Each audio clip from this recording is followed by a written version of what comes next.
ini saatnya hari ini adalah hari besarnya saudara kita, yaitu harinya Lebaran. Kita turut bersukacita juga untuk merayakan saudara kita. Langsung saja kita buka kitab kita yang terdapat di dalam Injil Matius pasal yang ke-27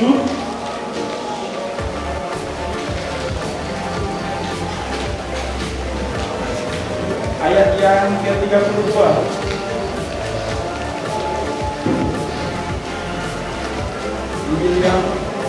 Injil Matius pasal 27 ayat yang ke-32 kita akan baca bersama-sama dalam hitungan yang ketiga.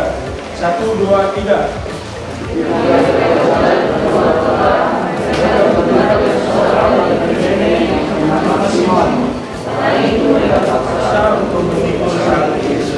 Amin. Berbahagia membaca dan merenungkan. Di sini kita akan belajar dari seorang yang sebenarnya sangat terkenal, tetapi kurang diperhatikan karena kekurangan yang sangat singkat, di mana ayat ini adalah satu-satunya ayat yang mengatakan orang dari Kirene. Baikpun dalam Injil Sinoptik juga dikatakan bahwa Simon dari Kirene. Kita akan belajar di sini. Yang kita mau belajar di sini adalah dari mana asal Simon. Kita tahu bahwa Simon adalah berasal dari Kirene. Nah, namun kita belajar lagi di manakah Kirene itu?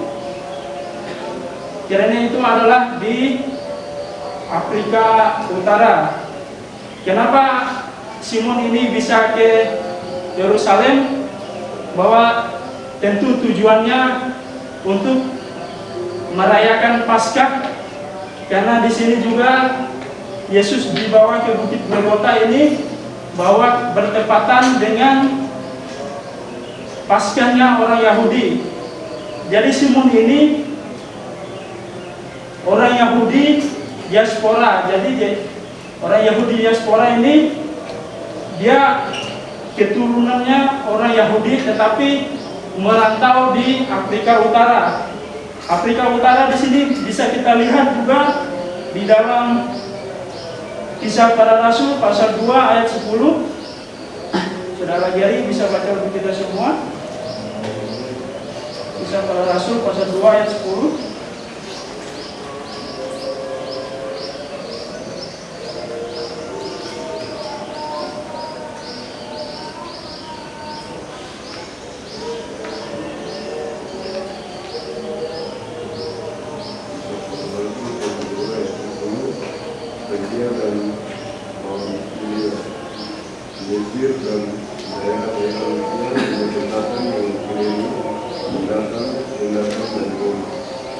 Nah, jadi bahwa provinsi di sini di bagian Libya, di sebuah kota di Afrika Utara, ibu kota dari provinsi Roma Kirene. Jelas dikatakan di dalam Kisah Para Rasul ini bahwa ibu kotanya adalah Roma Kirene.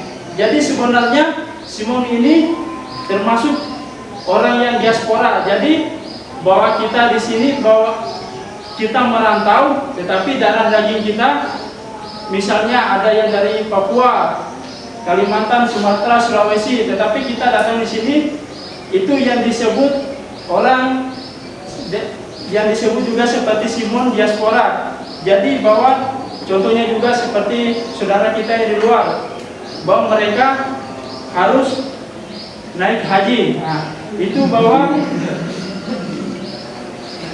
adalah Simon diaspora dikatakan di situ. Nah, di sini kita akan bisa belajar dari dua poin yang saya akan sampaikan pada kita. Yang pertama, poin yang pertama, mengapa dia harus dipaksa dan terpaksa memikul salib Yesus? Nah, kita bisa lihat di ayat yang ke-32 ayat yang ke-27 di sini mengatakan, saya baca untuk kita semua. Ketika mereka berjalan ke luar kota, mereka berjumpa dengan seorang dari Kirene yang bernama Simon. Orang itu mereka paksa untuk memikul salib Yesus.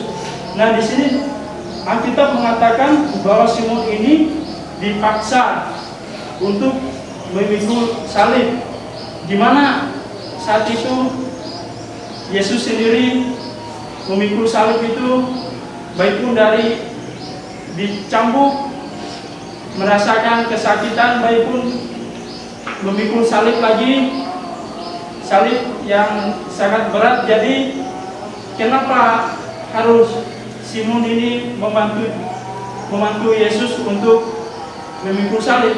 Jadi kalau Simon tidak membantu, di sini mesti Yesus ini bisa jatuh, baik pun bisa pingsan karena itu disiksa oleh prajurit Romawi. Nah, jadi di sini mereka menyiksa Yesus dan menarik Simon itu untuk membantu Yesus untuk memikul salib. Di mana salib itu tadi yang saya katakan bahwa sangat berat. Jadi nanti kalau misalkan Yesus sendiri memikul, kalau Yesusnya jatuh, pingsan, baik pun mati mungkin, di sini skenario-nya nanti jadi gagal. Jadi mereka harus membuat untuk Simon ini bahwa dia bisa membantu Yesus untuk perjalanannya ke tempat tengkorak. Jadi dia tuntun itu dari dia pertama datang, bahwa tujuan Simon ini untuk merayakan Paskah orang Yahudi, tetapi dia dipertemukan Yesus disiksa, baik pun untuk dia dipaksa untuk memikul salib. Dia temani dalam perjalanannya itu ke tempat tengkorak, baik pun Yesus dan Simon ini dia mengalami olok-olokan, baik pun ejek-ejekan dari orang lain. Nah, jadi di mana bisa kita lihat dalam poin yang kedua di sini bahwa poin yang tadi lupa saya katakan bahwa Simon orang Kirene dan tuntutan Kristus bagi kita. Nah, jadi poin yang kedua yang saya sampaikan kepada kita bahwa tuntutan Kristus bagi kita selalu pelajaran berharga yang bisa kita petik dari kisah Simon adalah betapa pentingnya sebagai pengikut Yesus, di mana Simon dari Kirene ini dia pertama datang ke Yerusalem, dia mengikut Yesus, menolong Yesus untuk membawa salib tadi. Jadi pertama dia datang, misal saya datang ke Semarang sini, ke STB Kanaan sini, saya disuruh misalnya dorong mobil, kaget tuh saya. Jadi itu gimana dia ini tujuannya untuk merayakan Paskah, tetapi dipaksa untuk mengangkat salib Yesus. Di sini bisa kita belajar ini dari poin yang kedua, bahwa menarik di sini tadi prajurit menarik Simon ini untuk memikul salib, bahwa memikul salib dan mengikut Yesus ini nyata sudah dilakukan oleh Simon pada saat ia belum menjadi murid. Di mana bahwa kita tahu Yesus sering berbicara kepada murid-muridnya, baik pun di dalam Alkitab, baik pun di mana di mengajar, tetapi mereka tidak melakukan. Tetapi kita tahu bahwa Simon ini sudah melakukan hal yang terbaik untuk di hadapan Tuhan, bahwa tidak ada yang kita temui di dalam Alkitab ini bahwa dia sendiri, bukti sendiri untuk mengikut Yesus, bahwa memikul salib Yesus. Dimana kita tahu bahwa Petrus menyangkal Yesus 3 kali, tetapi di sini Simon orang Kirene ini dia mengikut Yesus. Dia tidak menolak paksaan yang ditarik orang para jurid ini untuk memikul salib tadi. Kalau dia menolak, pasti dia bisa menolak. Cuman karena dia pengen mengikut Yesus, dia sebenarnya di sini tidak tahu. Jadi di sini adalah pertemuan pertobatan Simon juga. Jadi pertemuan yang sangat bermakna bagi Simon. Baik pun dia karena dia sudah melakukan bahwa mengikut Yesus itu, bisa juga kita lihat di dalam Matius 16 ayat yang ke-24. Saudara Risto baca untuk kita semua. Matius pasal 16 ayat 24.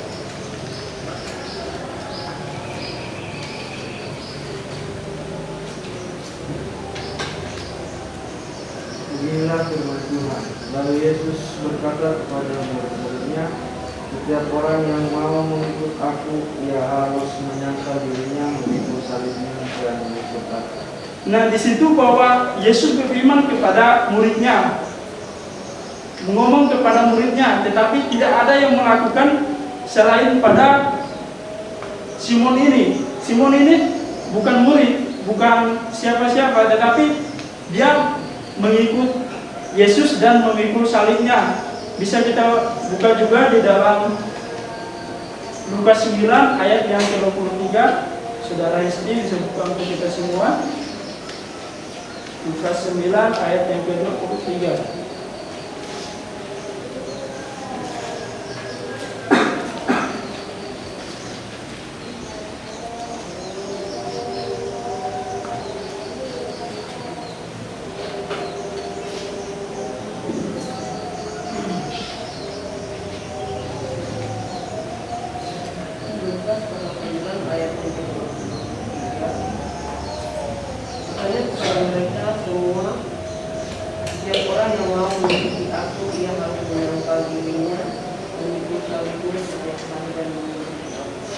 Nah, di sini bahwa kita tahu bahwa di dalam Lukas pasal 9 ayat yang ke-23 ini, bahwa tidak siapa yang melakukan tetapi selain daripada Simon yang dari Kirene untuk melakukan hal yang di depan mata. Tetapi banyak orang yang sudah tahu tetapi mereka tidak melakukannya. Tetapi di sini bahwa kita tahu bahwa Simon tadi dia pertama ke Yerusalem untuk merayakan Paskah tadi, tetapi dia harus memikul salib Yesus. Jadi pertemuan yang sangat mengubahkan hati Simon. Baik pun juga yang selanjutnya kesimpulannya bagi kita semua, jika seorang yang bukan murid Yesus menyatakan sudah melakukan apa yang Yesus dan mengikuti aku, walaupun dipaksa tentara Roma, apalagi kita yang sudah menjadi murid Kristus, kita harusnya mau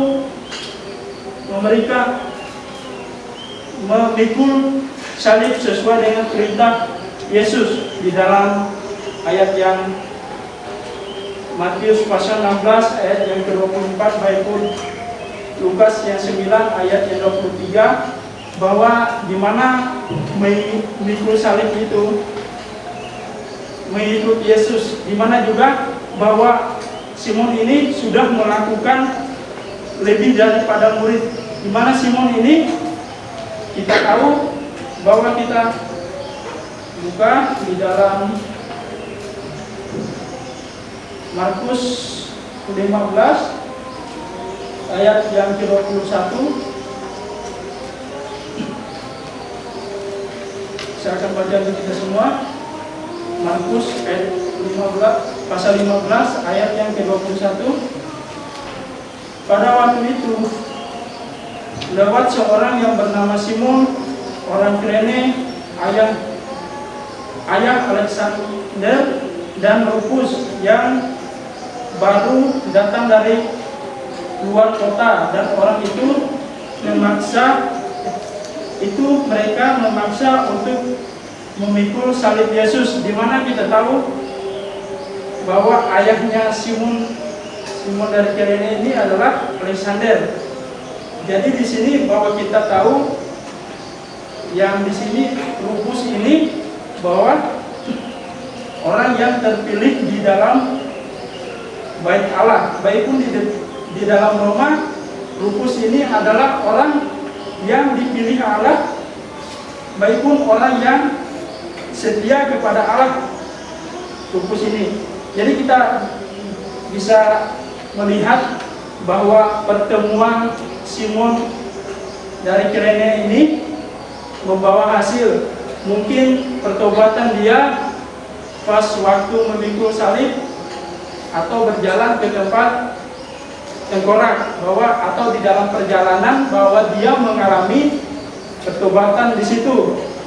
Banyak yang mereka katakan bahwa di dalam buku-buku bahwa di dalam perjalanan Yesus berbicara kepada Simon dari Kirene ini bahwa di situ dia bertobat, tetapi juga ada yang mengatakan bahwa di tempat tengkorak, bahwa di bukit itu Simon ini bertobat.